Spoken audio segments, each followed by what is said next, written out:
Mais uma questão. Em São Paulo, mais de 25% dos mandados de prisão são porque alguém deixou de pagar a pensão alimentícia. Nós convidamos aqui, ela está aqui gentilmente conosco, a doutora Ana Luísa Borges. Doutora Ana Luísa é especialista em direito da família. Ana, boa noite. Muito obrigado pela gentileza. Obrigada a você, Heródoto. Ana, quando a gente fala em pensão alimentícia, aí nós vimos uma matéria, né, falando das mulheres, necessariamente são os homens que pagam pensão alimentícia ou pode ser a mulher também? Então, na verdade, a mulher sempre paga pensão alimentícia, porque eu acho que, não vou falar no 100%, mas a grande maioria das crianças ficam na residência materna.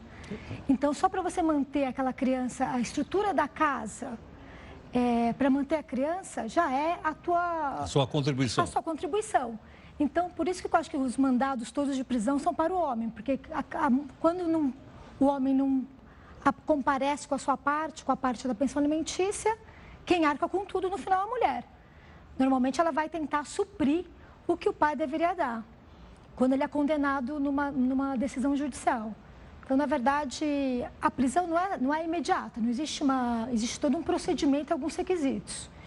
Então, por exemplo, primeiro você tem que entrar com uma ação, pedindo os alimentos, e aí vai ter uma decisão judicial liminar, que a gente chama de alimentos provisórios, que são aqueles que o juiz, sem ouvir o pai, fixa um valor de alimentos. Naquele momento, esses alimentos já são devidos a partir dessa decisão e vai ter todo um trâmite processual que até a sentença, onde vai ter o valor definitivo, que pode ser maior ou menor, dependendo da possibilidade do pai. Porque, nem eu sempre falo assim, alimentos a gente tem que pensar que é a necessidade do menor, que é presumida, toda criança precisa de alimentos, educação, moradia, claro. E a possibilidade do pai. Então, tem que casar esse binômio.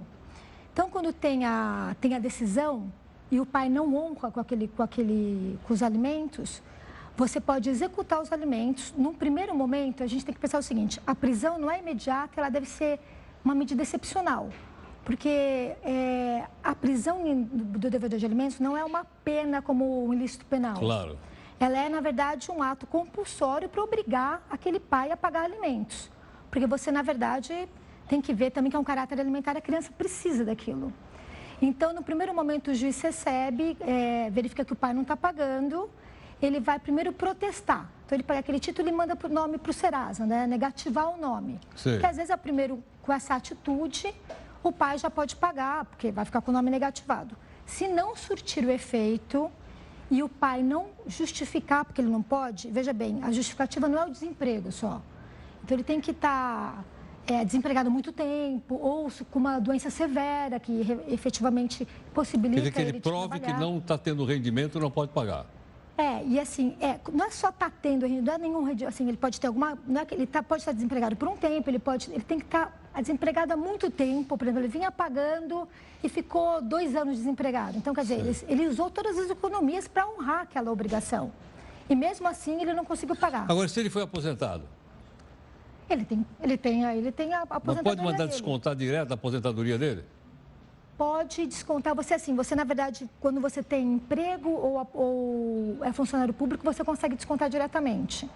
Então, da aposentadoria, na verdade, você pode ter uma penhora online, porque eu não consigo imaginar você descontando diretamente da aposentadoria dele. Entendo. Você mandando para o INSS um ofício, mas assim, você mandou para o INSS um ofício e ele vai descontar diretamente a pensão. Se tiver essa possibilidade, sim. Então, a maneira, o juiz vai verificar a maneira mais facilitadora para que esse alimento chegue ao destinatário final. Agora, ficou claro, então, que não é uma punição porque ele não foi condenado. Exatamente. Agora, quando o juiz, então, decreta a prisão, que é uma prisão administrativa ou não? Na verdade, é uma prisão, a gente chama de prisão civil, é a única prisão civil. Sim. Então, essa prisão, ela vai ter um período, né, pode ser de 1 mês a 3 meses. De 1 a 3 meses? O que determina esse período? Determina a reincidência da pessoa. Ele reiteradamente não paga, ele tem vários indícios que ele pode pagar e não paga. Então, isso vai determinar que o juiz alonga a prisão. Se ele pagar, ele efetuar o pagamento, ele é liberado imediatamente. Então, na verdade, por isso mesmo, esse caráter mesmo de compulsoriedade, para que ele efetivamente pague. Então, vai preso. Muitas vezes o juiz expede o mandado e o dinheiro aparece. Agora, Ana, me diz uma coisa. Feita a separação, está tudo combinado, separado, então ele vai pagar a pensão. É possível calcular isso? Quanto é que é o cálculo? É um salário mínimo? É um terço do que ele ganha? Como é que é isso? Tem esse folclore, 30%, é sempre 30%? Isso, Não, daí assim, não é verdade. Na verdade, assim, pode ser um padrão, porque o que você tem que olhar é sempre a possibilidade do pai. Então, você vai ver a necessidade. Então, ele precisa todo mundo de educação, moradia, plano de saúde. Então, você vai ver, mas o pai ganha um salário mínimo, então e tem mais outros, e tem uma outra família. Então, quer dizer, você tem que ver, o juiz ele tem que verificar, auferir qual é a possibilidade desse pai. Quando efetivamente, às vezes a pessoa, eu já vi no fórum, que às vezes a gente vai fazer audiência, da pensão ser metade do bujão de gás. Metade do bujão de gás? Metade do valor do bujão de gás. Porque a gente tem que pensar que tem todo tipo de... Bujão de gás custa o quê? R$40? Sei lá. Tem gente que fala assim, olha, você dá... Porque você faz o acordo, porque às vezes a pessoa não tem condições. São pessoas tão pobres. Exatamente, tem pessoas que não têm condições. Então, efetivamente, às vezes não é a não vontade, tem que se fazer um acordo dentro da possibilidade daquela pessoa. A gente tem que pensar que tem todo o número de famílias. A necessidade é sempre a mesma. O que vai variar é a possibilidade e isso que vai determinar qual o valor que vai ser o valor dos alimentos. Entendo. É a possibilidade do pai. Sim, e quer dizer, agora, uma vez acertado, suponha que seja, sei lá, 30%. Certo. Mas aí a pessoa passou a ganhar menos. Ela pode reivindicar pagar uma pensão menor? Pode. Então, nesse caso, ele entra com uma ação de revisional. Então, ele tem que entrar com uma nova ação. Quer dizer, ele não pode simplesmente falar assim, olha, vou pagar menos porque eu perdi o emprego. Sim. Se ele parar de pagar menos porque perdeu o emprego e não entrar com uma nova ação, o valor da execução dos valores vai ser aquele fixado inicialmente. Então, ele tem que entrar com uma nova ação, que chama ação de revisional, e informar o juiz, perdi o emprego, a minha possibilidade naquele momento foi modificada e a alteração tem que determinar que haja uma redução. Então, às vezes, tem gente que alega quando casa de novo, tem outros filhos. Então, tem que haver uma mudança de fato do pai. Entendo. E aí a gente já tem uma redução. Então, quem está aqui conosco é, gentilmente, a doutora Ana Luísa Borges, especialista em Direito de Família, e ela é advogada. Ana, agora, alguma situação. Suponha, por exemplo, que o pai mora no exterior. Certo. Não é? E não paga a pensão, deixou de pagar a pensão. E aí, como é que você faz na situação dela? Na verdade, você tem que... existe casos assim, e tem casos que você oficia o consulado. Se tiver alguma ligação, você oficia o consulado. Para o consulado, quer dizer, como é que você vai prender? Você não tem jurisdição de prender ele em outro país. Mas se ele entrar no Brasil, ele vai preso. Ele vai entrar e vai ser preso. Ah, tá. Então...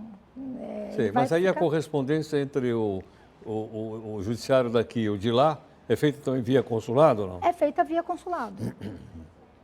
E nesse caso, então, quer dizer, a pessoa, na verdade, ele vai ficar. E às vezes, muitas vezes, o que acontece? Além de ele chegar e ser preso, ele também não vai ter acesso à criança, né? Porque normalmente, infelizmente, eu acho que não está correto, mas muitas decisões os juízes fazem o seguinte: quando o pai não paga, muitas vezes o filho ele acaba restringindo a visitação, que são coisas totalmente distintas. Porque o pai pode não pagar, mas ele tem que ter acesso à visitação do filho normalmente. Entendo. Mas muitas vezes, como o pai está em outro país, ele vai dificultar a saída do menor.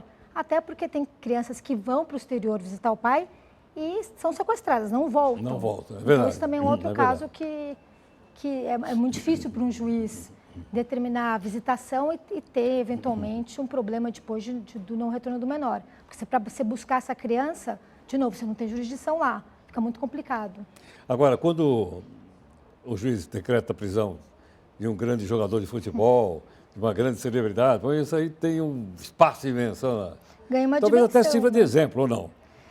Eu acho que... Pelo menos tem um espaço para tu saber, olha lá. A lei vale para todo mundo. Na verdade, assim, acho que as pessoas que estão lá, as mães, né, as pessoas que necessitam dos alimentos, estão lá com mandado expedido há anos, às vezes, sem cumprir. Eu acho que ficou até falando, por que aquele... E, na verdade, não é porque ele é uma pessoa mais famosa ou menos famosa, é que, na verdade, é mais fácil você localizar. Lógico, Então, claro. na verdade, não é questão, não, ele é famoso, estou prendendo na hora porque ele é famoso. Não. Ele é mais fácil de se localizar. Se um artista está no show. Exatamente. O jogador de futebol está no campo. Exatamente. Você imagina, sei lá, você vai pegar, você tem que cumprir sei lá, 100 mandados. Aí você fala assim, bom, esse daqui é no meio de não sei aonde, já fui várias vezes, não achei. Esse daqui tá fácil, lá, o que você vai cumprir? Você tem que cumprir, não é né? Na verdade, é simples pela facilidade, eu acho. Tá ótimo. Ana, muito obrigado pela gentileza. Obrigada a você, Até logo, foi um prazer. Bom, com a participação da advogada, doutora Ana Luísa Borges, especialista em direito de família, tá? Gentilmente aqui conosco, eu acho que a gente formou uma opinião melhor. Daqui a um minuto nós voltamos.